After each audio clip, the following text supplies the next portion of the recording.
Learning HD. आज हम आपका चैप्टर स्टार्ट करने वाले हैं द लास्ट लेसन। इस चैप्टर में हम कुछ इंपॉर्टेंट क्वेश्चन भी पढ़े जानेंगे कि इनमें इंपॉर्टेंट क्वेश्चन क्या हैं, तो वो इंपॉर्टेंट क्वेश्चंस मैं आपको एंड में बताऊंगा। ओके, तो अभी हम चैप्टर स्टार्ट करते हैं। आपका बहुत ही इंटरेस्टिंग चैप्टर है। चैप्टर स्टार्ट होता है आपका फ्रांस और पर्शियन की वॉर से। ठीक है, अब फ्रांस और पर्शियन के बीच में वॉर होती है जिसमें फ्रांस जो है वो हार जाता है। ठीक है, और पर्शियन जीत जाता है। अब जीतने के बाद ये जो पर्शियन है वो जर्मनी, पार्ट ऑफ ऑस्ट्रेलिया और पोलैंड से मिलके बना हुआ होता है। ठीक है, अब ऐसा होता है कि जो बारलैंड है वहाँ से एक ऑर्डर आते हैं कि जो फ्रांस की डिस्ट्रिक्ट हैं, क्या है, फ्रांस की डिस्ट्रिक्ट हैं जैसे कि एल्सेस और लॉरेन। ठीक है, यहाँ इनके स्कूलों में केवल जर्मन ही पढ़ाई जाएगी। इस स्टोरी में और भी कुछ है। हम एक चीज़ और पढ़ेंगे इसमें कि इस वॉर से लोगों पर क्या इम्पैक्ट पड़ा, और भाई लोगों को इस चीज़ का भी रियलाइज़ हुआ कि उनकी जो लैंग्वेज है उसकी क्या इम्पोर्टेंस होती है। ठीक है, तो आज हम चैप्टर स्टार्ट करने वाले हैं the last lesson. Chapter start होता है फ्रांस से। फ्रांस जो है एक लड़का है जो कि वो स्कूल जा रहा होता है सुबह के टाइम, तो उसे डर लगा रहता है कि जो मिस्टर हैमिल है, मिस्टर हैमिल जो है उसके एक टीचर हैं, कि मिस्टर हैमिल उससे पूछेंगे पार्टिसिपल के ऊपर। ठीक है, अब उसने पार्टिसिपल के ऊपर कुछ भी नहीं पढ़ा हुआ है, तरीके से घबराया हुआ है। उसका मन ऐसा कर रहा है कि वो स्कूल से बंक मार ले, है ना, मतलब पूरे दिन की बंक मार ले और वहाँ से गायब हो जाए, लेकिन वो ऐसा कर नहीं सकता। क्यों? क्योंकि बहुत ज़्यादा गर्मी हो रही है। ठीक है, जंगल के किनारे जो है पक्षी जो हैं वो चहचहा रहे हैं जैसे जैसे वो आगे बढ़ता जाता है। अब जो पर्शियन आर्मी है वो वहाँ पर क्या कर रही है, अपनी प्रैक्टिस कर रही है, मतलब कमांड वगैरह जो होती है वो वहाँ पर चल रही हैं। ठीक है, और जैसे जैसे वो आगे बढ़ता है वैसे वैसे उसको चीज़ें देखने के लिए मिलती हैं। जैसे कि वो टाउन हॉल के पास पहुँचता से गुजर रहा होता है तो उसको वहाँ पर एक बुलेटिन बोर्ड मिलता है। बुलेटिन बोर्ड पे बहुत ज़्यादा भीड़ लगी होती है। 2 सालों से, पिछले 2 सालों से वहाँ पर बुलेटिन बोर्ड पे बुरी खबरें ही आती हैं। मतलब जो बुलेटिन बोर्ड होता है वहाँ पे हमेशा बुरी खबरें आती हैं। अब यहाँ पे जो फ्रांस है वो स्कूल जा रहा है तो उसको यही लग रहा है कि भाई बुलेटिन बोर्ड पे इतनी भीड़ लग रही है तो ज़रूर कुछ ना कुछ बुरी खबर यहाँ पर होगी।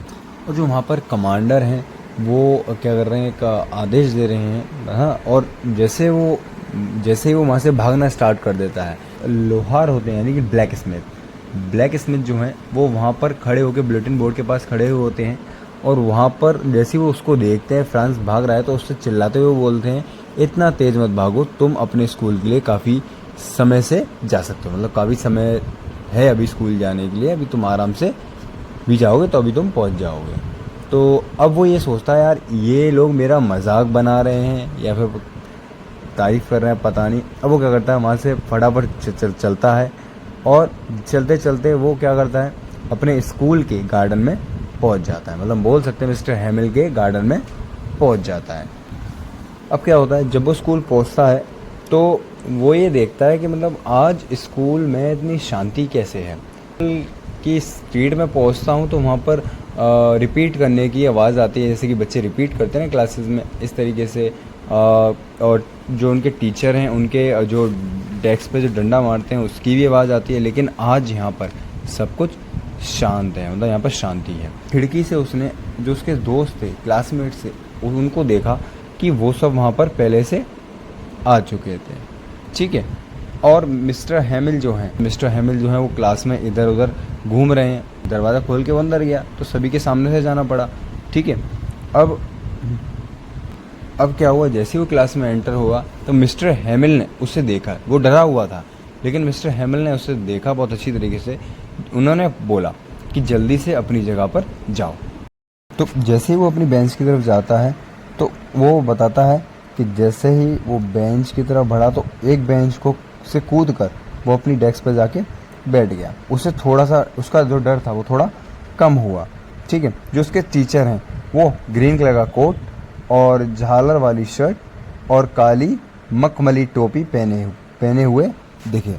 ठीक है, और जिसे वो हमेशा या फिर तो स्कूल में भी प्रोग्राम होता था या फिर कुछ बड़ा फंक्शन हो रहा है तभी वो उस ड्रेस को पहना करते थे। अब जो वो था फ्रांस, यहाँ पर वो चीज़ देख के बहुत ज़्यादा शॉक्ड हो गया कि भाई इस सर ने हमारे इस तरीके के कपड़े क्यों पहने हुए हैं, आज तो कोई फंक्शन भी नहीं है स्कूल में।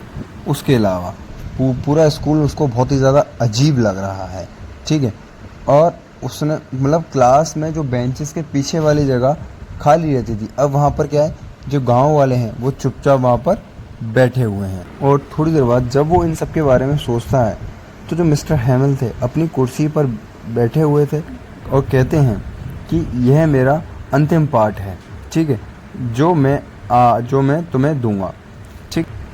और उन्होंने कहा कि बर्लिन और एलेंस और लॉरेन के स्कूलों में अब केवल जर्मन भाषा पढ़ाई जाएगी, ठीक है। अब तुम्हें कल से नया टीचर पढ़ाने आएगा, यह तो, और ये मेरा आज लास्ट दिन है, ठीक है। इसलिए इस चैप्टर का नाम पड़ा द लास्ट लेसन, क्योंकि उनको लास्ट लेसन पढ़ा के जाने वाले थे, है ना। कि अब सारी चीज़ों को याद कर रहा है वो लड़का, ठीक है। अब जो मिस्टर हैमिल जा रहे हैं, वो लड़का है उसको सब कुछ समझ में आने लगा कि जो मिस्टर हैमिल हैं उन्होंने ग्रीन कलर के कपड़े कोट जो है क्यों पहना, कि उन्हें में ये भी समझ में आ चुका था कि जो गांव वाले लोग हैं वो क्लास में पीछे की साइड आके खड़े क्यों हुए हैं, क्योंकि जो मिस्टर हैमिल का जो है वो आज लास्ट दिन है, वो स्कूल छोड़ के जा रहे हैं, ठीक है। तो ये गांव वाले जो हैं उनको एक तरीके से थैंक यू कहने आए हैं, क्योंकि उन्होंने जो मिस्टर हैमिल हैं जो उनकी इतने सालों से उनके बच्चों को पढ़ाया है, और है ना, उसी लिए वो लोग गांव वाले जो हैं उनकी क्या करने आए, उनको थैंक यू बोलने आए। ये गांव वालों को थैंक यू बोलने का तरीका है। और इन सब चीज़ों को सोचता है तो इतने में ही उसका नाम मिस्टर हैमिल जो है बोलते हैं, ठीक है। और जब वो अपना नाम सुनता है अब वो डर जाता है कि भाई अब मेरा नंबर है, अब हो सकता है मिस्टर हैमिल जो हैं वो पार्टिसिपल मुझसे सुनेंगे, तो मेरे को तो कुछ आता नहीं है। अब मेरे जो था मेरा पूरा पसीना पसीना हो गया था, पर लेकिन मैंने कुछ बोला ही नहीं और मैं वहाँ खड़ा रहा। अब जो मिस्टर हैमिल हैं उन्होंने धीरे से बोला कि मैं तुम्हें डांटूंगा नहीं, है ना। और वो कहते हैं कि तुम्हें काफ़ी बुरा महसूस हो रहा होगा, और बताते हैं देखो यह कैसे होता है, मतलब हर रोज़ जैसे कि हम लोग कहते हैं ना कि मैं इसको कल याद कर लूँगा, मैं इसको परसों याद कर लूँगा, मैं इसको कल सीख लूँगा, तो कल करके हम अपना टाइम ख़राब करते जाते हैं। तो इसी चीज़ के बारे में बता रहे हैं कि देखो इसमें जो है तुम इस तरीके ऐसा हमें नहीं करना चाहिए, ऐसा करने से यानी कि हम अपना ही नुकसान कर रहे हैं। वो बताते हैं तुम्हारे जो मम्मी पापा पेरेंट्स हैं वो तुम्हारी पढ़ाई के बारे में इतना चिंता नहीं करते, है ना, और वो तुम्हें खेत पर काम करने के लिए भेजना चाहते हैं या फिर किसी मिल में काम करने के लिए भेजना चाहते हैं ताकि तुम कुछ पैसे कमा पाओ। और इसमें थोड़ी बहुत मेरी भी गलती रही है कि मैं क्लास के समय पे तुमसे कह देता, मतलब ये कहा करता था जो उनके फ्लावर्स थे उसमें क्या करता क्या करवाते थे उसमें, वैसे कि उसमें पानी डलवाते थे इनसे, ठीक है।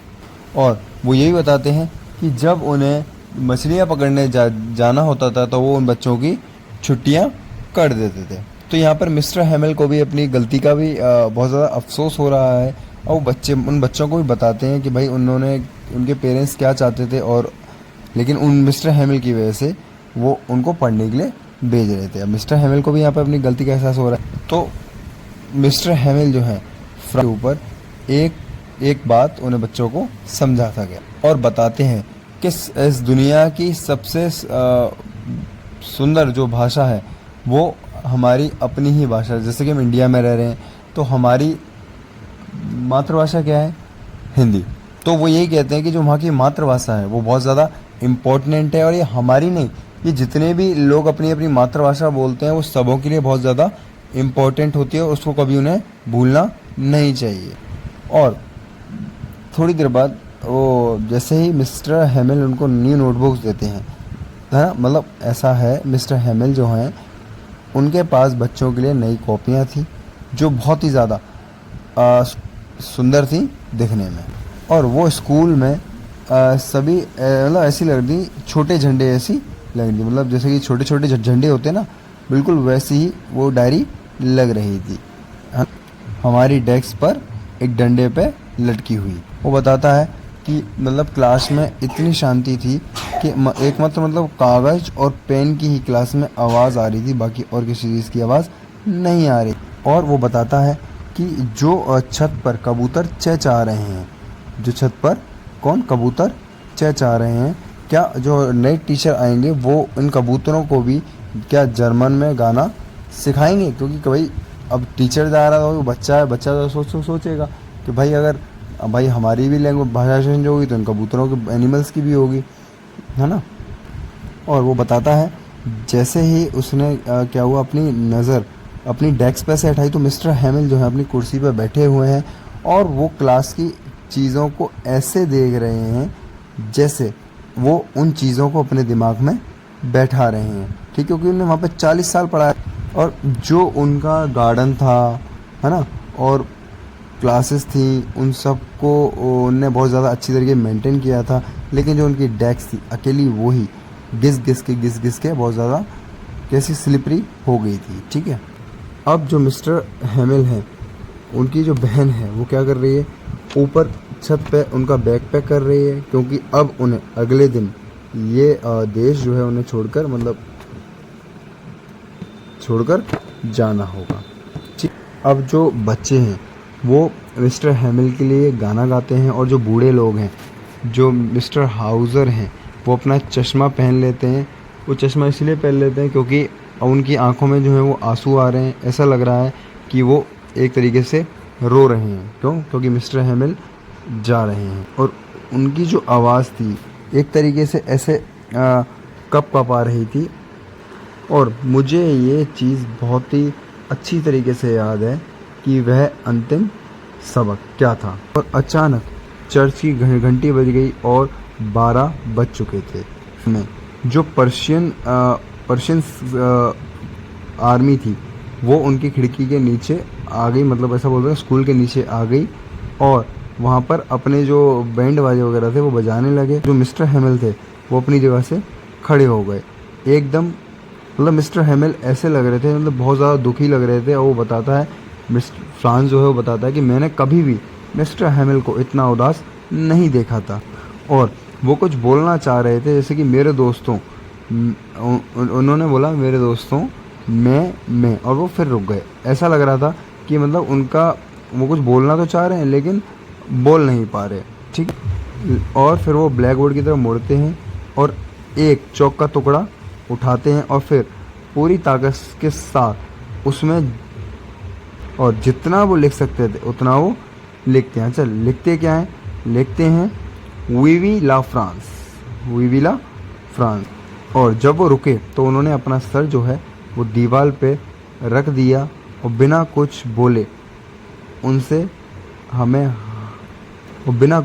उनने हमें हाथ से संकेत किया। अब स्कूल ख़त्म हो गया, आप जा सकते हैं। अच्छा, इसमें वीवी ला फ्रांस का